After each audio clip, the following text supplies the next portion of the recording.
کہتے جی کہ کتنے مہینے کا حمل ہو تو مرد اپنی بیوی کے ساتھ نہیں مل سکتا، وہ تو 9ویں مہینے تک بھی مل سکتا ہے، شریعت میں تو کوئی منع نہیں، اگر ڈاکٹر نے کہا ہے خطرہ ہے تو پھر نہ ملو۔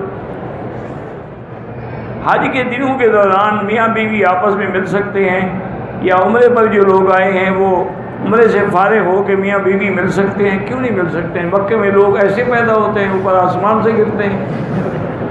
نہیں، مکے مدینے میں جو بچے پیدا ہو رہے ہیں یہ اوپر سے گرتے ہیں، کھجوروں پہ لگے ہوئے ہیں۔ بس بےہودگی ہے، ایسی باتیں۔ بھائی عمرے میں حرام تھی، عمرہ ختم ہو گیا، حلال ہے بس۔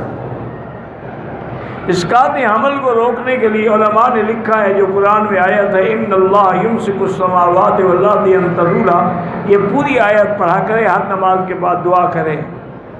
وہ عورت اکیلے عمرے پہ آ سکتی ہے، بالکل بوڑھی ہو گئی ہو، جسے مرد کی خواہش بھی باقی نہ رہے۔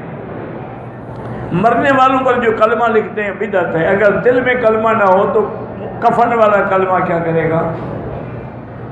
بیٹی کی عمر 37 سال ہے، رشتہ نہیں ہو رہا، سورۃ الرحمن پڑھ کے دعا مانگو۔ پتے کی پتھری کے لیے سب سے بڑے علاج زمزم کا پانی ہے۔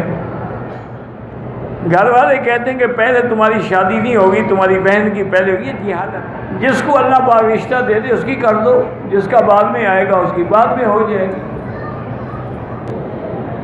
اگر جانور کے گائے کا یا بکری کے پیٹ میں بچہ مر جائے، جانور بھی مر جائے تو بس ختم ہو گیا، وہ بھی حرام ہو گیا۔